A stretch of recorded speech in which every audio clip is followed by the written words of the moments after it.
Assalamualaikum warahmatullahi wabarakatuh, sahabatku dimanapun berada, semoga selalu sehat walafiat dan dimudahkan rezekinya, amin.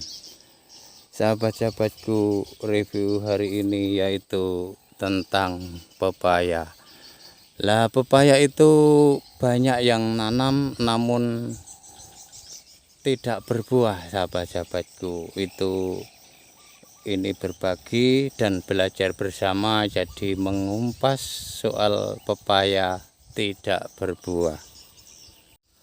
Misalkan kok pepaya itu tidak berbuah, sahabat-sahabatku, itu terutama kekurangan kalium yang tinggi. Jadi perkembangannya akar kurang berkembang dan batangnya kurang kuat sehingga calon bunga itu jatuh.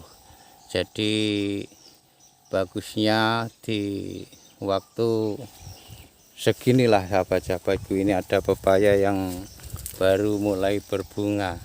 Jadi kalau umur segini itu bagusnya pemupukan tak ada tambahan KCL, sahabat-sahabatku. Misalkan nggak ada KCL itu pakai pupuk yang punya unsur kalium yang tinggi, yang jenis lain itu bisa saja, tapi dengan catatan yaitu pupuk utama ada, terus pupuk kaliumnya yaitu untuk tambahan, jadi untuk merangsang perkembangan akar dan batangnya kuat sehingga calon buah itu tidak rontok. Jadi seumur segini ini sangat diperlukan yaitu pupuk yang mengandung kalium yang tinggi.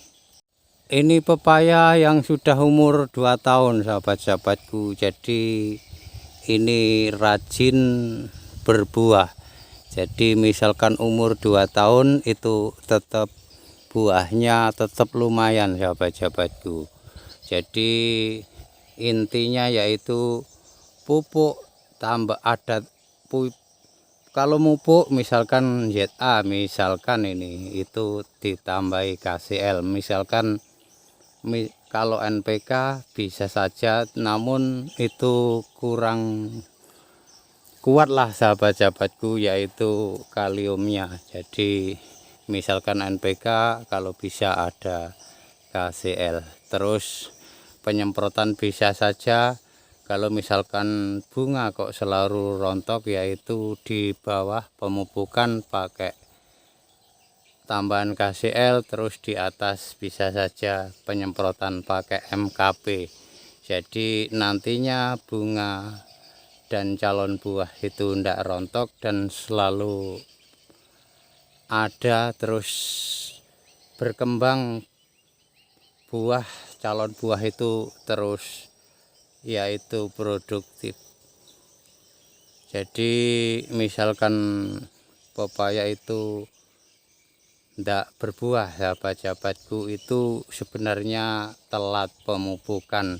Misalkan pupuk apapun kalau telat, misalkan hari ini dipupuk 2 bulan lagi, itu kurang bagus. Jadi nantinya pupuk itu enggak sampai yaitu produksi buah lah, sahabat-sahabatku. Jadi cuma bikin badan, itu enggak sampai melengkapi sampai menjadikan buah.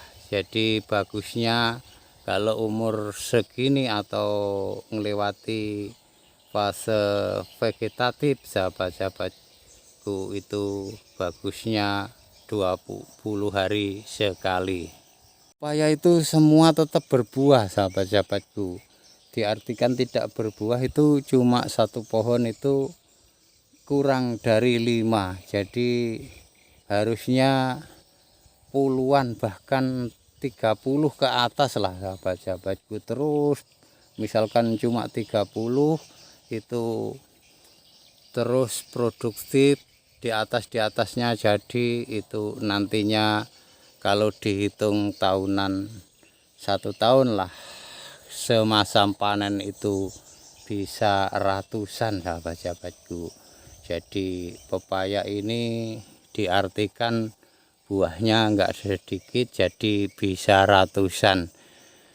Lah pepaya itu sebenarnya bisa umur beberapa tahun sampai 4 tahun sahabat-sahabatku, namun kita itu nanti memikir sendiri kalau terlalu tinggi itu juga kena angin ya bisa roboh, bahkan penyemprotan kita yang sulit. Jadi misalkan kok pepaya ini umur 2 tahun sampai 3 tahun itu sudah bagus lah sahabat-sahabatku. Jadi kalau kita mengharap umur sampai 4 tahun itu bisa-bisa saja, namun penyemprotan itu yang agak was-was kita, itu agak bahaya sahabat-sahabatku, karena setinggi ini kemarin itu saya menyemprot ya agak susah karena kadang ada angin. Nah sahabat-sahabatku, tidak ada cerita pepaya itu tanpa berbuah terkecuali pepaya jantan atau kates gantung sahabat-sahabatku. Jadi semangat aja. Jadi kalau ingin membuahkan pepaya, kalau yang membuahkan sebenarnya ya Tuhan, namun kita berusaha. Jadi pupuk itu misalkan NPK itu bisa saja ditambahi KCL sedikit, itu nantinya produktivitas pepaya ini bisa berbuah lebat. Jadi sharing hari ini semoga bermanfaat. Jangan lupa like, komen, dan subscribe, dan terima kasih yang sebanyak-banyaknya pada subscribe channel Petani As. Saya akhiri, wassalamualaikum warahmatullahi wabarakatuh.